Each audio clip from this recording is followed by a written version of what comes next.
जी, बात समझ में आ रही है आपके? तो हम बात कर रहे थे। यस। हम बात कर, मैं ज़रा सा रिवाइज कर लूँ इस लेक्चर को। एक्सपेंसेस क्या होते हैं? एक्सपेंसेस का मतलब हमारे बिजनेस में होने वाले सारे के सारे खर्चे, हमारे बिजनेस में होने वाले सारे के सारे एक्सपेंस, वो तमाम एक्सपेंस जिसका मकसद, जिसकी नीयत रेवेन्यू जनरेट करना हो, वो क्या कहलाता है? वो एक्सपेंसेस कहलाते हैं। रेवेन्यू का मतलब जितनी अमाउंट में हम अपनी चीज़ें बेचते हैं, प्रोडक्ट को सेल करते हैं, वो सारे के सारे क्या कहलाते हैं? रेवेन्यूज कहलाते हैं।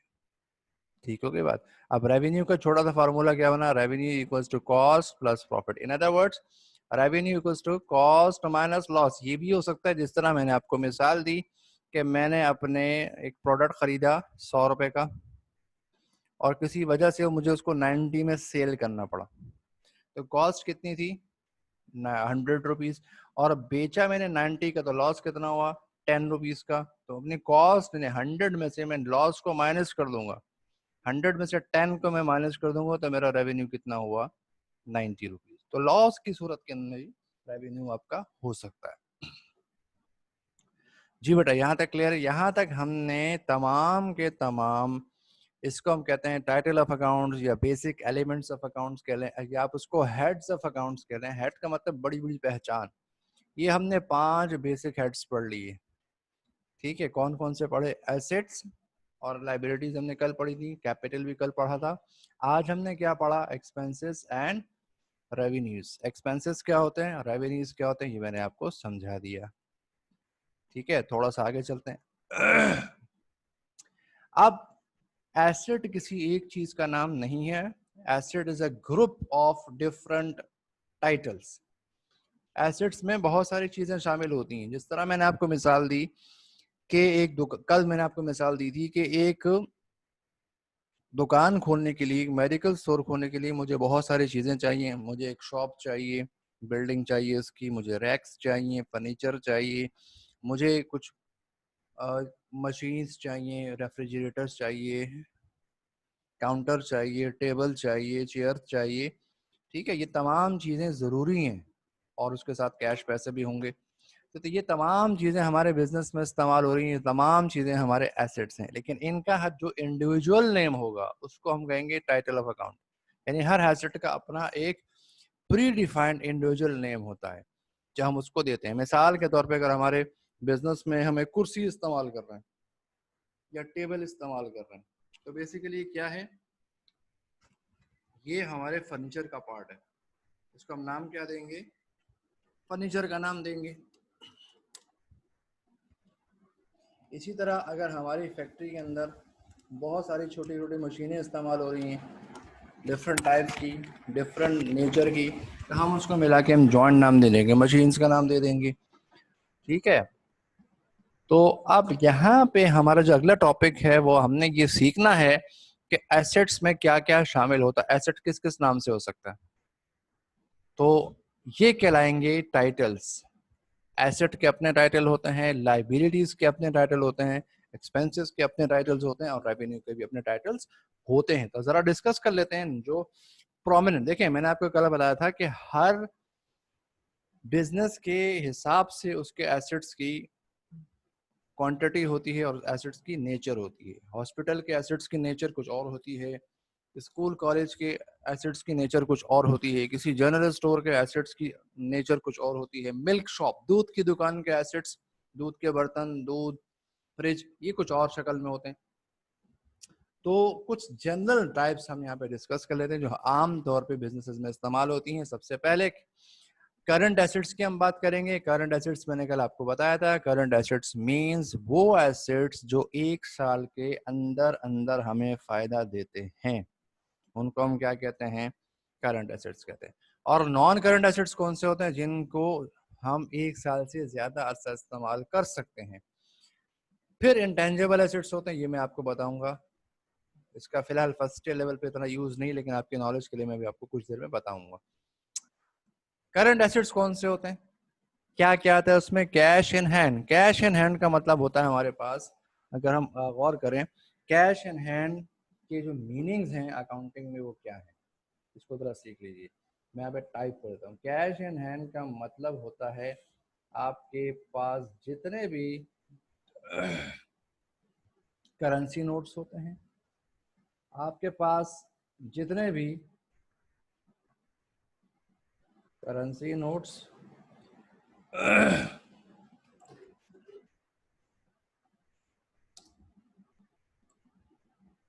ठीक है, आपके पास जितने भी कॉइन्स होते हैं, और इसी तरह आपके ऑफिस में जितने भी अनडिपॉजिटेड चेक्स होते हैं,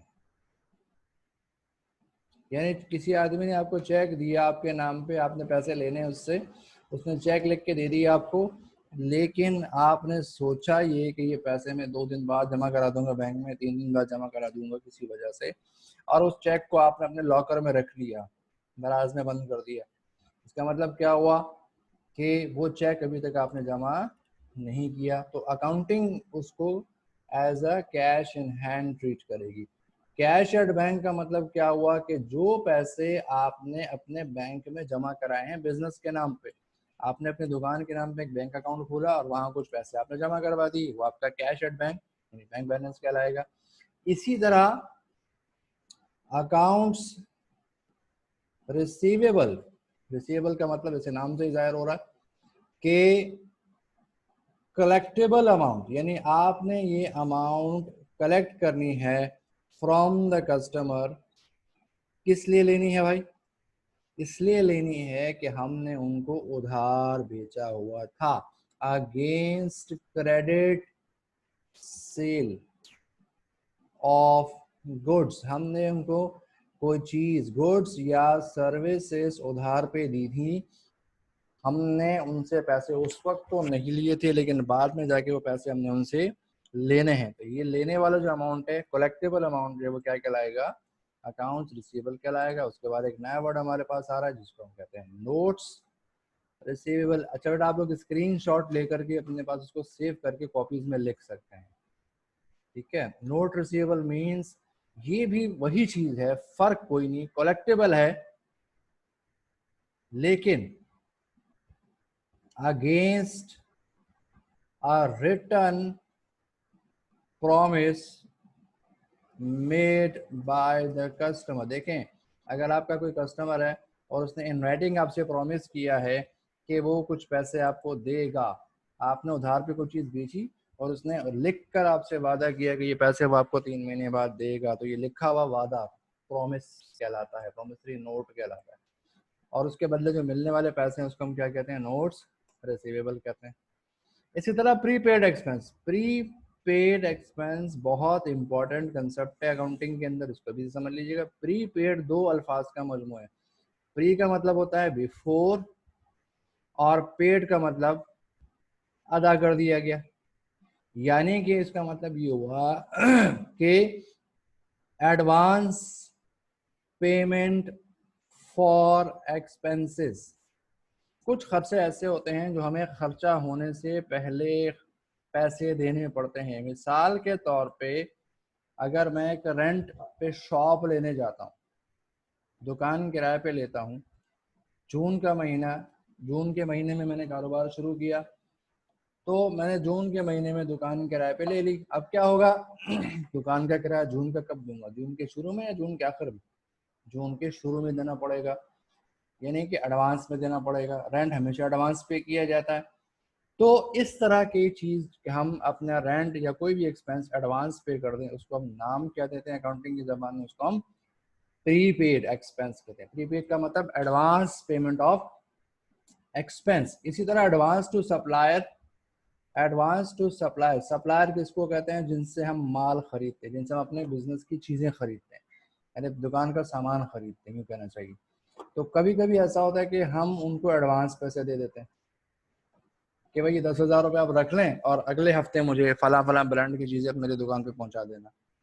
तो एडवांस में हमने 10,000 रुपये दे दिए, ठीक है। तो ये भी आपके लिए एसेट है। अच्छा, एसेट के नेचर पे गौर कीजिएगा, ज़रूरी नहीं कि हम अल्फाज को या वर्ड्स को फॉलो करें, नेचर पे गौर करना ज़रूरी है। नेचर से हमारा देखें, कोई चीज़ हमारा एसेट कब होती है?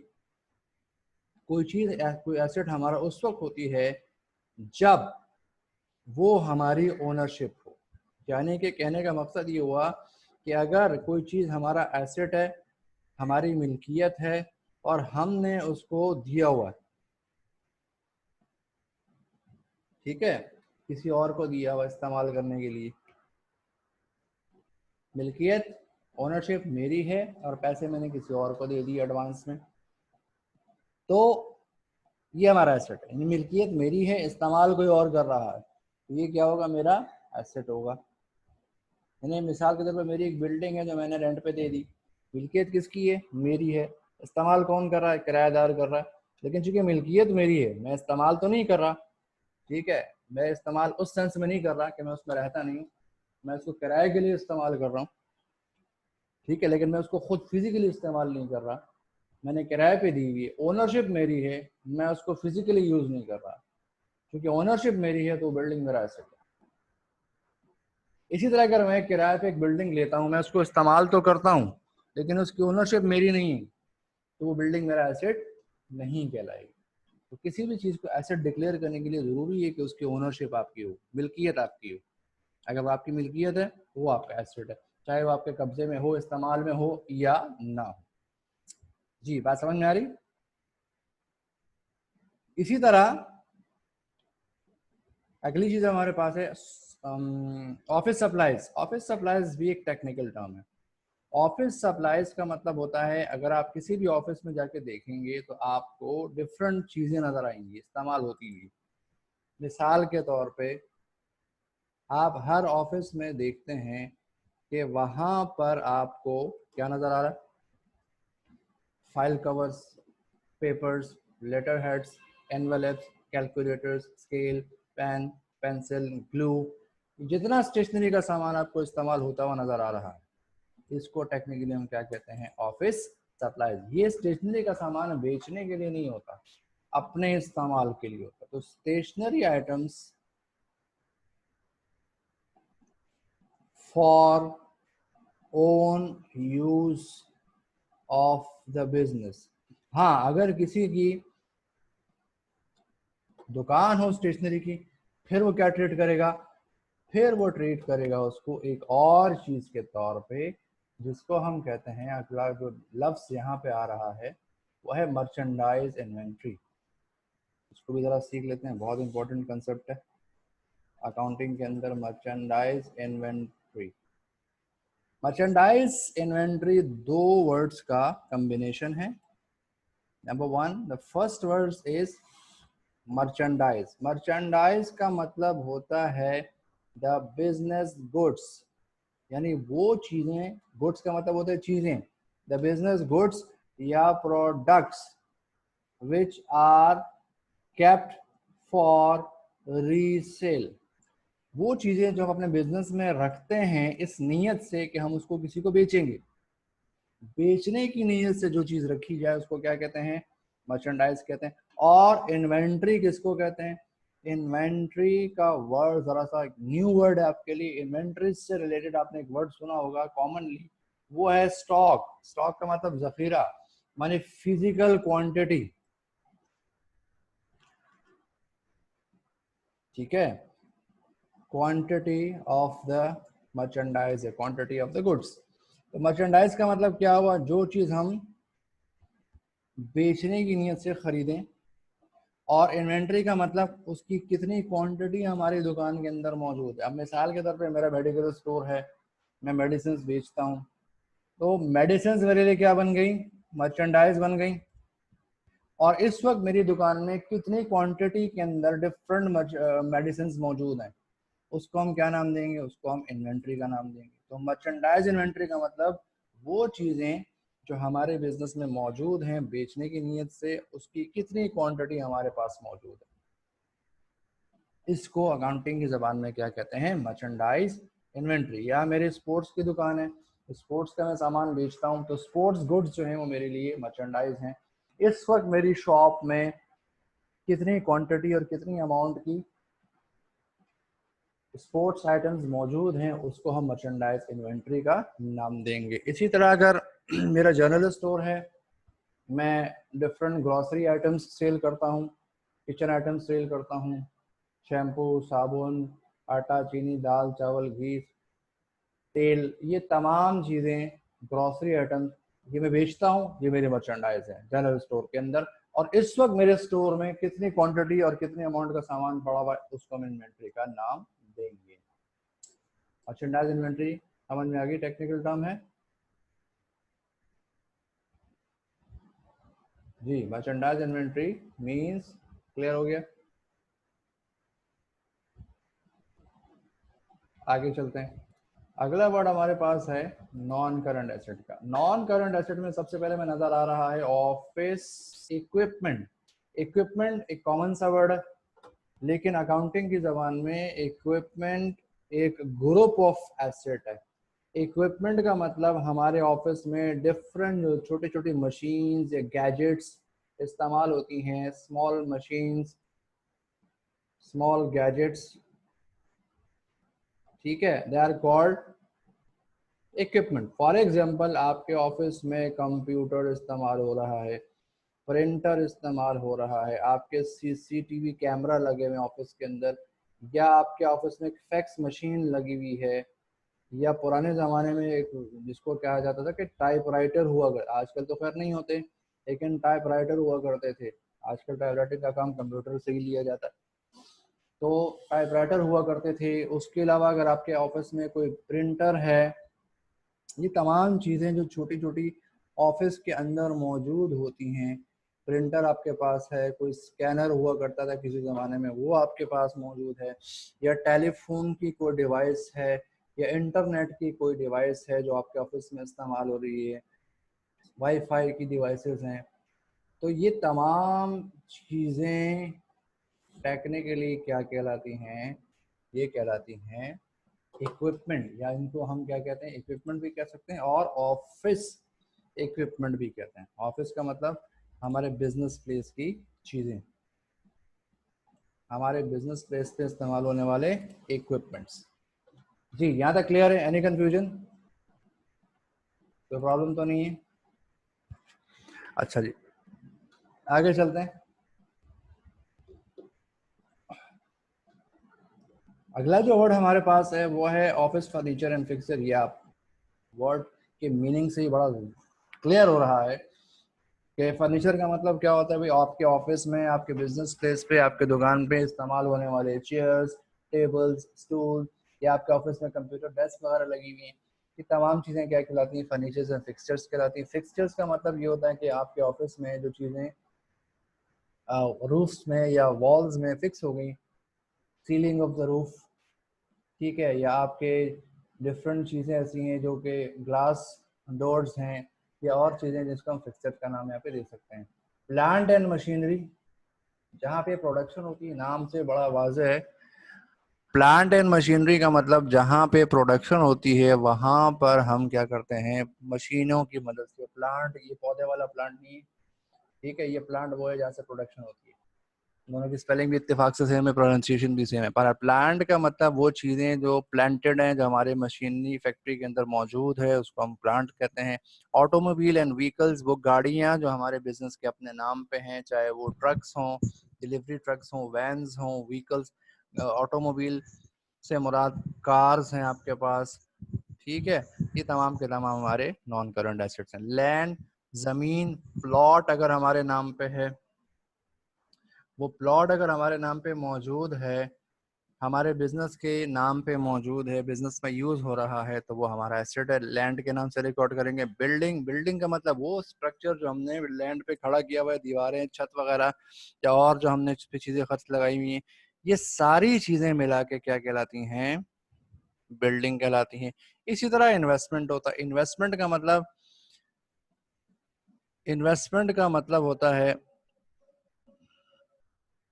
कि अगर हमारे बिजनेस में कुछ एक्स्ट्रा पैसे हों जो फिलहाल हमारे इस्तेमाल में नहीं आ रहे हैं, तो उन पैसों को हम किसी और के कारोबार में लगा सकते हैं। प्रॉफिट एंड लॉस शेयरिंग की बेस पे या सूद की बेस पे भी हम उसको उधार के तौर पे दे सकते हैं। तो हम जो किसी और को पैसे इस्तेमाल करने को दें, ये हमारे क्या कहलाते हैं? इन्वेस्टमेंट कहलाते हैं। ठीक है, यहाँ तक हमने करंट एसेट और नॉन करंट एसेट्स को पढ़ लिया। उसके बाद एक कैटेगरी आ रही है इनटेंजिबल एसेट्स। कल हमने टाइप्स ऑफ एसेट्स पढ़े थे जी, अदर टाइप ऑफ एसेट्स। कल हमने पढ़े थे दो टाइप्स, एक करंट एसेट्स और दूसरे non current assets. Current assets हमने डिस्कस किया था कि वो एसेट्स होते हैं जो कि 1 साल के अंदर अंदर इस्तेमाल होकर खर्च हो जाते हैं। दूसरे टाइप थे नॉन करंट एसेट, जो 1 साल से ज्यादा अरसे का हमें फायदे देते हैं। अच्छा, फिर करंट और नॉन करंट से हटके हम एसेट्स की फिजिकल एग्जिस्टेंस की बेस पे बात करते हैं। फिजिकल एग्जिस्टेंस का मतलब ये हुआ कि वो चीज आपको नजर आती है या नजर नहीं आती। कुछ एसेट्स ऐसे हो, बहुत सारे एसेट्स ऐसे होते हैं जो हमें नजर आते हैं। जो नजर आते हैं उनको हम क्या कहते हैं?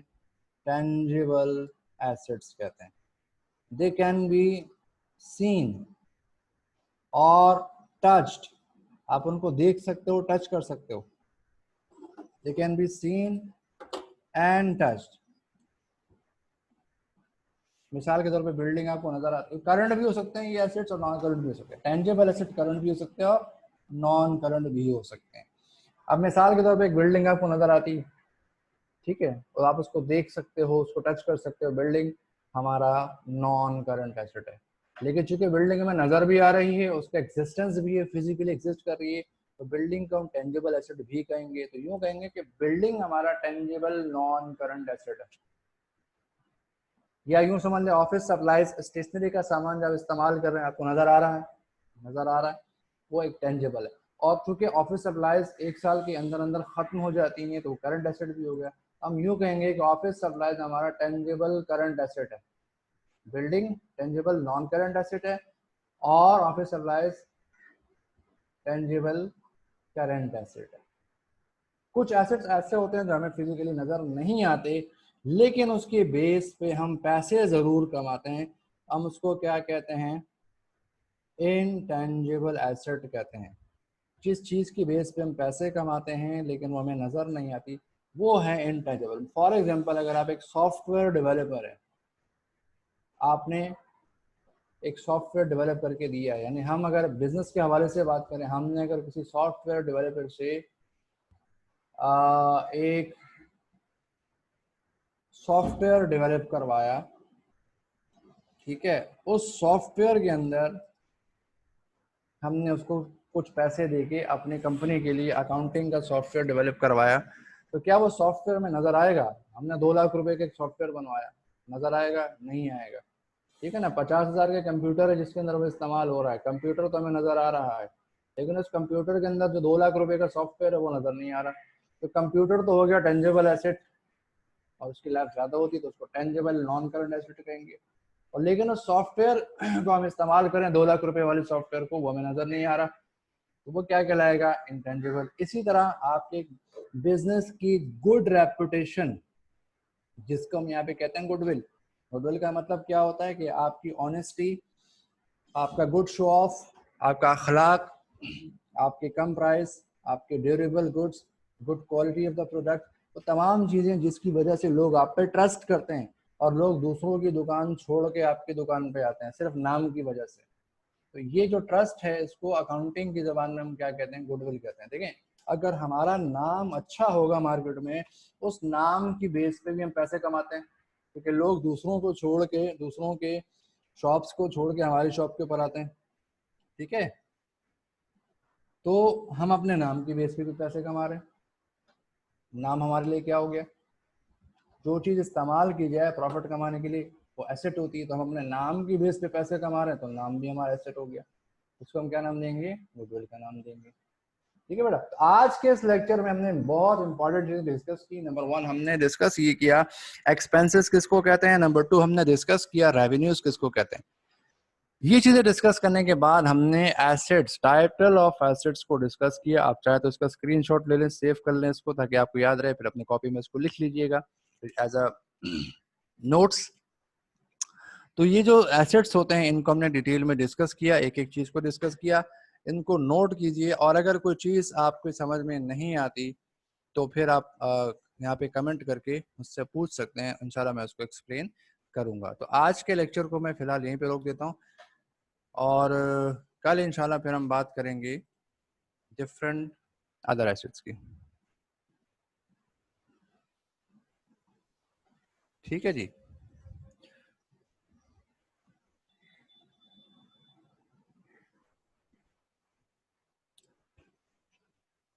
तो आज का लेक्चर मैं यहाँ पे वाइंड अप करता हूँ। कल इंशाल्लाह हम एक नए लेक्चर के साथ आगे प्रोसीड करेंगे। और नए लेक्चर को शुरू करने से पहले पुराना लेक्चर ज़रूर अपने जहन में रखिएगा ताकि आपको आने वाली चीज़ें समझ में आती रही। और अपने क्वेश्चंस आप यहाँ पे कमेंट्स में लिख सकते हैं, मैं उसको इंशाल्लाह अकॉर्डिंगली रिस्पॉन्ड करूँगा। Thank you very much.